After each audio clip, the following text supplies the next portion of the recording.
Let's now hear from a senatorial candidate running under the Robredo-Pangilinan ticket, lawyer Chel Diokno. Attorney, thank you so much for joining us. Do you agree with what some analysts are saying, that a unification among the opposition bets is now a lost cause? Good evening, Rico. Good evening to everyone who's watching. I don't think that I would say that would be a very remote possibility at this time. It could still happen, but given the statements of the three men yesterday, it's quite remote. Because Mayor Isko, Senator Lacson, and Norberto Gonzales insist that the Robredo camp, Attorney Chel, is making attempts for them to quit the race. Meron pa po bang political maneuvering from your side of the fence? That's pure hogwash. Wala namang ganon, and the VP Lenny would never do that. Her attempt to have talks with them way back in last year was really a sincere attempt to put up a unified opposition. Wala namang hidden agenda yung sinasabi nila. Walang katotohanan niya. So, nothing transpired? No emissaries from the Robredo camp talk to Isko or to Senator Ping or to Norberto Gonzales over the last few weeks to try to unite the opposition and ask them to step down?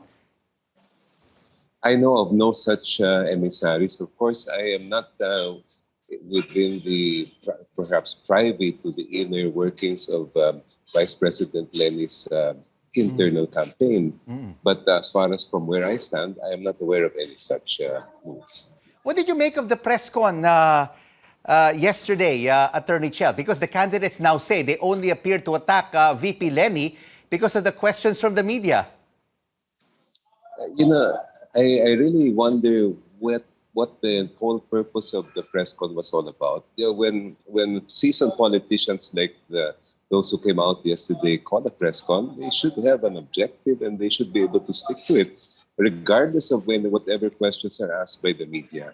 Palagay ko naman ay sanay naman sila sa mga tanong ng media. At as a politician, you must be ready to deliver the message you want to convey, regardless of any questions that they're asked. Kaya yung bang pinagbibintangan nila yung media, I think that shows how the fact that they were not prepared and that they were not clear even internally what they wanted to tell the public.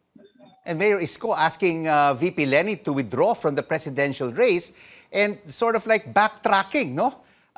From his statement yesterday, the Manila Peninsula, in an ambush interview today. Exactly. And as someone who has also been in the public light for some time, I know how it must be very important for a politician to be able to stick to the messaging that he or she has decided to do.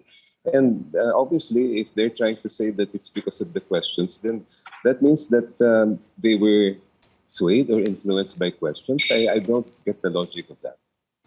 The other candidates also say, Attorney Chel, that survey results are polluted and are only run by oligarchs.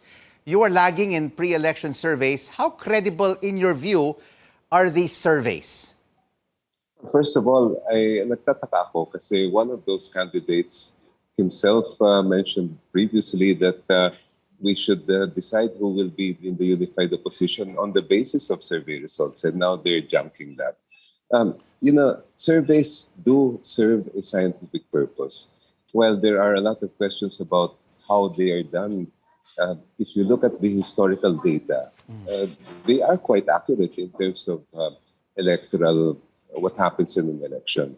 However, at the same time, this is a unique election, and given the fact that surveys are late, we only get the results of a survey 2 to 3 weeks after the survey is conducted.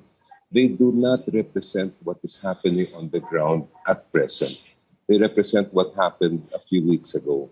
And with everything that's moving so quickly in a campaign, especially in the campaign of VP Lenny, where you are seeing mammoth rallies every single day of every time there are sorties, talaga nag-iiba ang pulso ng bayan. At malalaman na lang natin talaga kung sino yung iboboto ng taong bayan pagdating sa Mayo 9.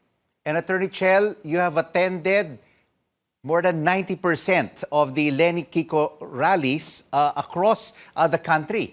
What is your hope that you will be part of the top 12 senators on May 9th?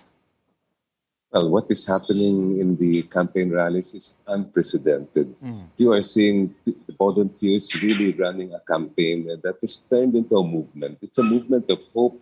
It's a movement that's looking to the future, and it's fueled by people from all sectors, especially the youth. And that has really given me a lot of inspiration and a lot of hope. I truly believe that things will change in our country because of what has happened and what has been sparked by this campaign. And what is the strategy now of the Lenny Kiko campaign with 20 days left? Tuloy-tuloy lang yan, kayod ng kayod. VP Lenny is one of the hardest working politicians I've ever met. And she is going to work more than 18 hours, definitely, to make sure that we will have victory on May 9th. Attorney Chel, all the best on May 9th. Thank you so much for joining us on The Final Word. Senatorial candidate Chel Diokno.